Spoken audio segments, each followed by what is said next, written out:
আমি ব্রাহ্মণবাড়িয়ার আখাউড়ায় অসহায় সুবিধা বঞ্চিত মানুষের পাশে দাঁড়াতে সাংবাদিকদের আয়োজনে প্রজেক্ট স্বাবলম্বী নামে একটি প্রকল্পের উদ্বোধন করা হয়। চলে যেতাম।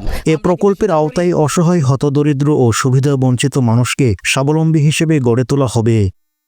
শনিবার 10 মে দুপুর 12টায় আখাউড়া পৌর মুক্ত মঞ্চে প্রিন্ট ও টেলিভিশন জার্নালিস্ট অ্যাসোসিয়েশনের আয়োজিত এ প্রকল্পের উদ্বোধন করেন উপজেলা নির্বাহী কর্মকর্তা ও পৌর প্রশাসক জিএম রাশেদুল ইসলাম। হালিমা বেগম নামে এক নারীর হাতে ভ্রাম্যমাণ হোটেলের পণ্য ও নগদ টাকা তুলে দেওয়া হয়। আখাউড়া প্রিন্ট ও টেলিভিশন জার্নালিস্ট অ্যাসোসিয়েশনের সভাপতি এবং যুগান্তর ও যমুনা টেলিভিশনের প্রতিনিধি মহিউদ্দিন মিশু সভাপতিত্ব করেন।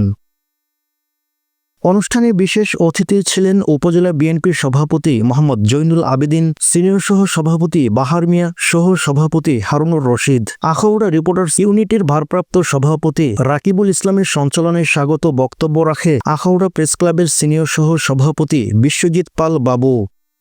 এ সময় আখাউড়া প্রেস ক্লাবের সাধারণ সম্পাদক মোহাম্মদ নুরুন্নবী ভূঁইয়া, রিপোর্টার্স ইউনিটির সাধারণ সম্পাদক জুটন বণিক, সিনিয়র সাংবাদিক আনিসুর রহমান, প্রিন্ট ও টেলিভিশন জার্নালিস্ট অ্যাসোসিয়েশনের সাধারণ সম্পাদক জুনায়েদ হোসেন পলক, সাংগঠনিক সম্পাদক মোহাম্মদ রাসেল মিয়া, সাংবাদিক শামীম আহমেদ, শেখ মনির হোসেন নিজাম এবং ইসমাইল হোসেন প্রমুখ অন্যান্যদের মধ্যেও উপস্থিত ছিলেন।